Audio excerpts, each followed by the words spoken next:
6 months ago, I really didn't even know street teams really existed. Brian and Carla McJilton kind of introduced me to street teams, and it quickly became evident through the work that they've been doing with the youth that there was a huge opportunity here in the relationships that they'd already developed in the community of Corwin. And it was shortly after that that God really laid upon my heart that even though I went to church every Sunday and was involved in Sunday school and several other items here at Crossview, that if what I did inside these walls really didn't have an impact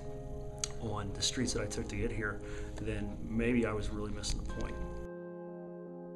It's almost like as soon as we demonstrated that we were willing to be involved, God started bringing things to us and the immediate means with which to meet those needs.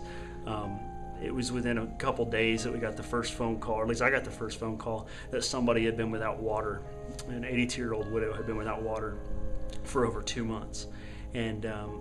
God immediately met the need through some of the people here at Crossview, that we were able to install a new well pump and get her water up and going, which had kind of a trickle-down effect into other areas of Corwin, because she had a lot of family that lived there, and it was pretty amazing. And then a couple weeks later, we were notified by a young single mother who had 2 children that basically she confessed to us that she didn't know how she was going to feed her kids. And through some other resources at Crossview, we were able to identify some ways that not only could we meet her immediate need,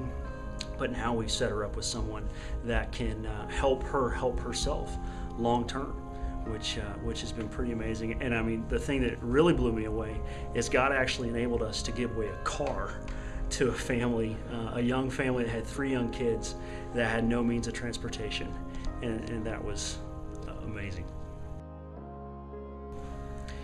In Matthew 25, Jesus points out to his disciples that what they do or don't do to other people in his name will have a drastic impact on their salvation. And James tells us that faith without works is actually dead. And then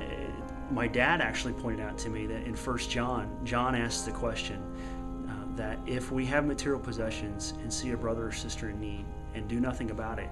then is the love of God actually in us?